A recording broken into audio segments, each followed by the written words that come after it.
gut-wrenching choice that may have cost Gerald Ford his job. Ghosts in the mines. 1 year after a dozen miners died in Sago, West Virginia, living with a loss, a daughter's pain at her father's death, the guilt of a man who survived. And Justice Stevens, the Supreme Court's oldest member, in his first ever network television interview, talking about his old friend, Gerald Ford. It's a NightLine exclusive. From the global resources of ABC News, with Terry Moran, Martin Bashir, and Cynthia McFadden in New York City, this is NightLine, January 2nd, 2007. Good evening, I'm Terry Moran. The country bid a solemn and fond farewell to President Ford today. We're going to take a fresh look tonight at the enormously controversial decision that defined his presidency, the Nixon pardon. More on that in a moment. It's fascinating stuff.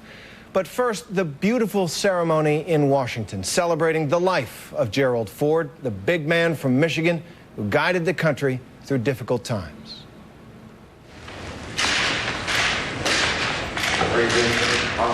On a bright, brisk winter morning in Washington, an honor guard lined up along the steps of the Capitol, and "Hail to the Chief" was played.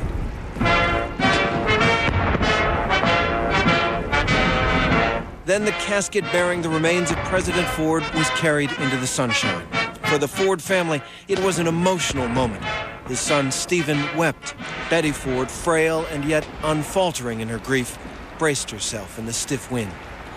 The motorcade made its way down Pennsylvania Avenue and, in a touching moment, slowed as it passed the White House. At the National Cathedral, thousands of mourners, Democrats and Republicans, filled the pews, a living tableau of power in Washington over the decades. To know Jerry was to know a Norman Rockwell painting come to life, an avuncular figure, quick to smile, frequently with his pipe in his mouth. Newsman Tom Brokaw covered the Ford White House. Gerald Ford brought to the political arena no demons, no hidden agenda, no hit list or acts of vengeance. And the 43rd president spoke of his strength. When he put his hand on his family Bible to take the presidential oath of office, he brought grace to a moment of great doubt. The service ended and Washington said farewell to Jerry Ford. His casket was taken to Andrews Air Force Base and flown home to Grand Rapids, Michigan. And in Grand Rapids tonight, the Michigan National Guard tells us 20,000 people were waiting in line to view Gerald Ford's casket, and the wait time was 4 hours long. They'll be there all night.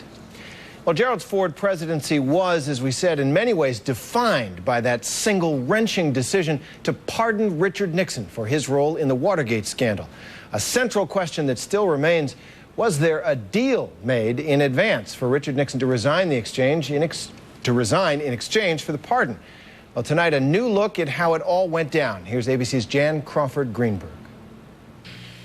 A full, free, and absolute pardon unto Richard Nixon. He simply had to sign his name. With the stroke of his pen, Gerald R. Ford changed the course of national events in 1974 and sealed his own place in history. By the time Richard Nixon resigned in August 1974, his relationship with his vice president had cooled. For months, Ford vigorously defended Nixon until the president's role in the Watergate cover-up became clear. It was just freezing, ice cooling. The vice president just didn't exist. Benton Becker was a 36-year-old lawyer on Ford's staff. They just treated him very coldly and distantly. Then Nixon was out and Ford was in the Oval Office. 3 weeks later, he called Becker up to the private residence on the second floor of the White House. He asked him to research the president's power to pardon. He said, I don't want you to talk to anybody. Nobody knows about this. And if you can, do it out of the White House. Do the research out of the White House. And Ford had another problem. From his compound in San Clemente, Nixon was demanding the White House send him hundreds of boxes filled with documents and Nixon's secret tapes. The Justice Department told President Ford to ship them to California. He was surrounded by Nixon loyalists. The advice would be based on, too often, what's in the best interest of Richard Nixon, number one, and then what's in the best interest of the nation. Becker gave Ford an ominous warning. If you send those records and papers and tapes to Mr. Nixon in San Clemente, The historians will write that Jerry Ford committed the final act of the Watergate cover-up. The final act of the Watergate Cover-up. And you could see President Ford would get red. It just, it's a harsh thing to say to a president. That's what they'll say about you. And then I added, and they will be right, because there will be one hell of a bonfire out there in San Clemente. What'd he say? He said, those papers and those tapes will not leave this White House under any circumstance. Just days later, Ford sent Becker to see Nixon in San Clemente. Becker had to do two things: get Nixon to drop his claim on the documents and tapes. And if Nixon agreed, Ford instructed Becker to tell Nixon he would consider granting him a presidential pardon. But he also wanted Becker to make one more thing perfectly clear to Nixon. The law of the land is that if you accept a pardon, it is an acknowledgement of guilt. For 3 days, Becker negotiated with Nixon. It was a hard sell. He clearly didn't want to talk about it. He wanted and made just numerous efforts to change the subject. Finally, Nixon agreed, and Becker returned to the White House on Saturday night, September 7th. I sat with him and watched him agonize over whether to pardon him or not to pardon him. And he knew it might cost him the White House 2 years later. Sure. He knew that. In a tense meeting, Becker warned Ford a pardon could mean the end of his political future. President Ford paused and didn't say anything, and he kind of bites down hard on his jaw, and you can see his jaw muscle tightening. And he said, almost verbatim, he said, in the past 5 years, far too many decisions have been made in this office, meaning the Oval Office, based on politics. And the question of whether I pardon Richard Nixon or I don't pardon Richard Nixon has nothing to do with politics. I'm not going to consider the politics of it. The next morning, Sunday, September 8th, President Ford sat alone in a pew of St. John's Church across from the White House and prayed. Then he called the Democratic Speaker of the House, Tip O'Neill. And then Tip O'Neill, being a good Boston man, said, was there any deal? And Ford said no. And if you knew Ford, he'd tell you the truth. He might tell you the truth if it hurt him, but he's a very honest man. Missouri Congressman William Hungate was a staunch Democrat, and he knew Ford from his years as a House Republican leader. I had been home in my district, and they were saying this and that. It's a deal. This is a deal. They're going to pardon him. And I said, oh, no, I know Jerry Ford. He'll never do it. He won't do that. He would not do that. And I'm sitting there on the Sunday morning, and he's just done it. He was granting a full, free, and absolute pardon to former President Richard M. Nixon.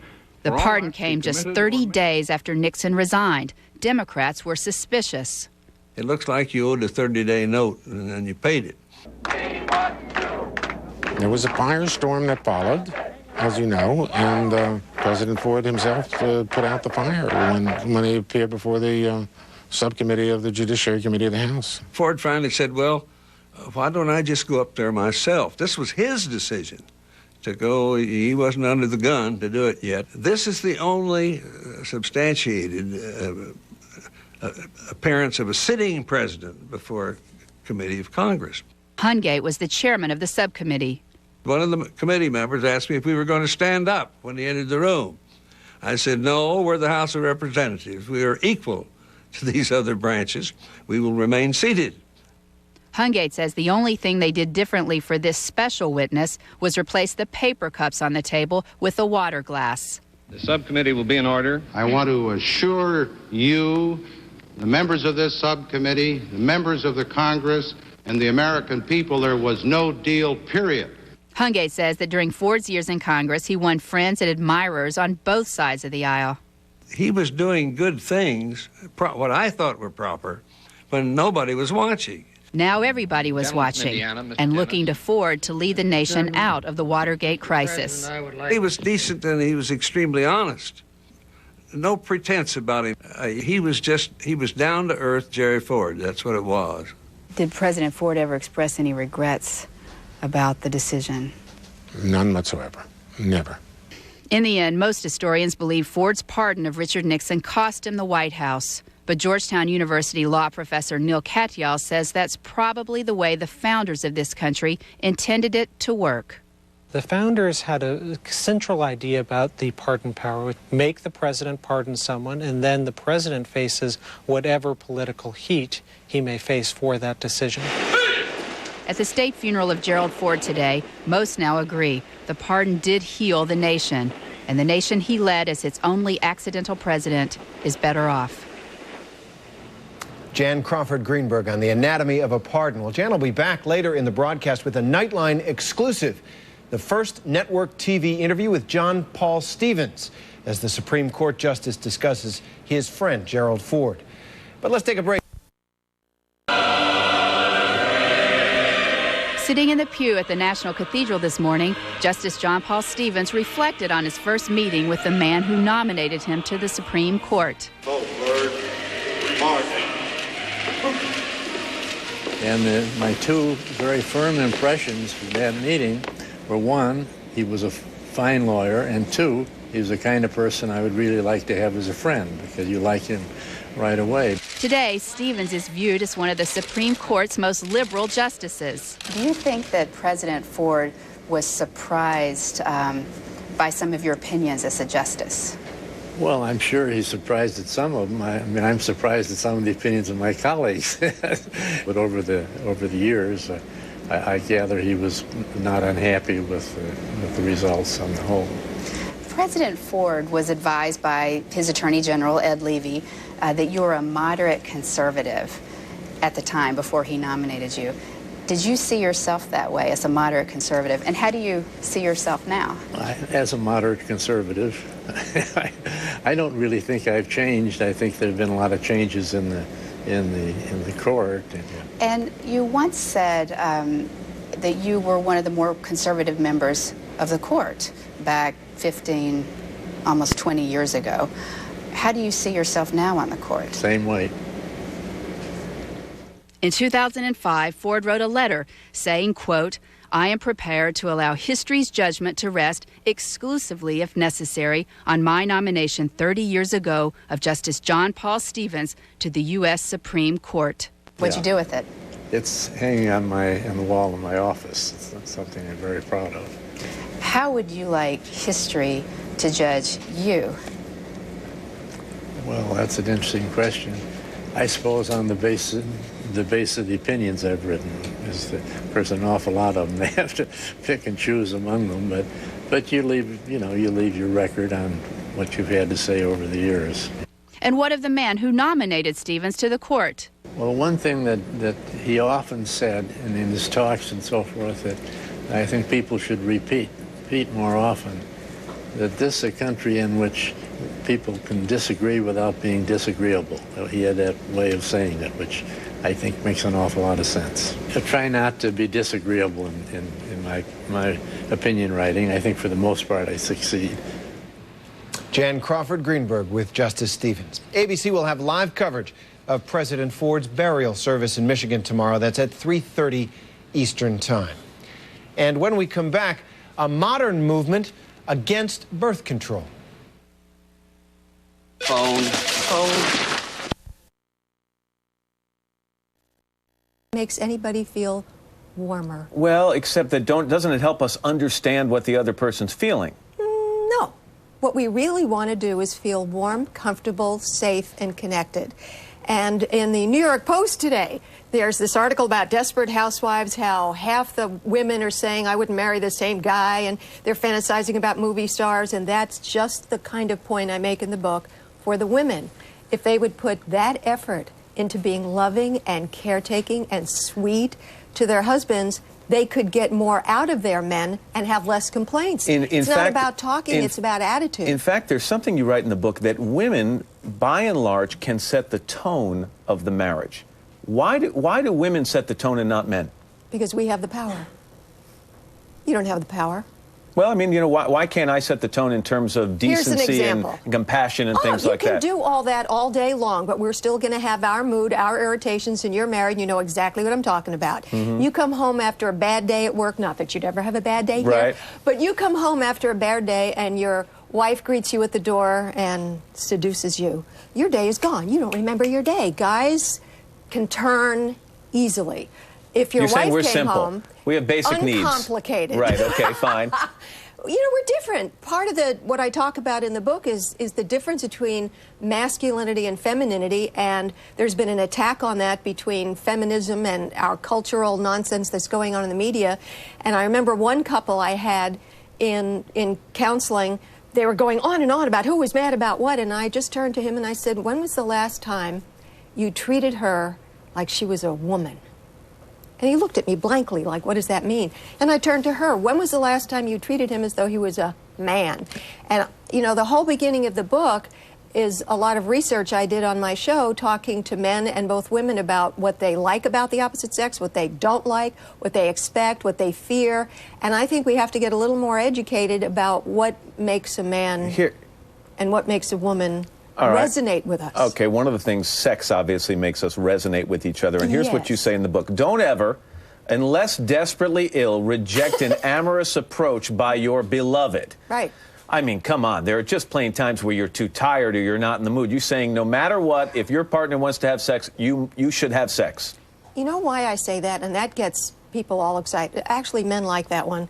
And I don't understand why women don't, because one of the most incredible things is to feel sensual and feminine and have great orgasms. I think we have gotten to the point of thinking that it's only if I feel like doing something for you that I should do it, whether it's sex or getting you coffee in the morning or seeing your in-laws. So you're saying there's some things you should do just because your partner wants it? Because you love them. The main thing we have to do is talk less and give more. If I give to you and you see that I'm giving when I'm not in the mood, and I got to tell you, women, after the Proper Care and Feeding of Husbands book, I got so much mail.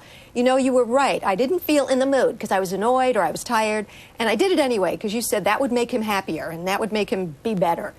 And boy, it turned me on. So yes, like when you're eating and you're not really hungry, you know, you had a bad day or something and you're not feeling an appetite, you start eating and you get an appetite, the same thing happens in bed.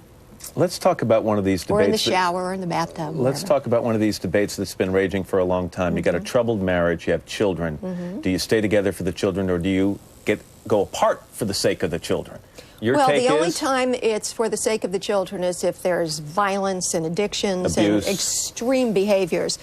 But that's the rarity, that's not the usual. And yes, you should stay together for the children because they would rather you were there unhappy with each other, but there for them. They need that. And number two, I'm an old Simon and Garfunkel fan. The bridge over troubled water, that is the commitment. There's going to be troubled water in every marriage. If you stay committed and have an attitude that I want to be happily married, what can I change about myself? And how can I bring the best out of you? How can I do that? How about this? Every day when you wake up in the morning, look at your partner, and instead of going, what can I do to make your life worth living? Not make you happy, because hot coffee might make you happy, but what can I do to make your life worth living? And then your partner will reciprocate. When two people do that, there's not a lot to talk about, and all the resentments seem like historical incidentals. All right. Dr. Laura Schlesinger. And by the way, I do want to mention, you have a son who's being shipped off. He's in the military going to be deployed in 2 weeks to the Middle East. Good luck to you and him. Thank you. All right, and happy holidays to you. Thank you.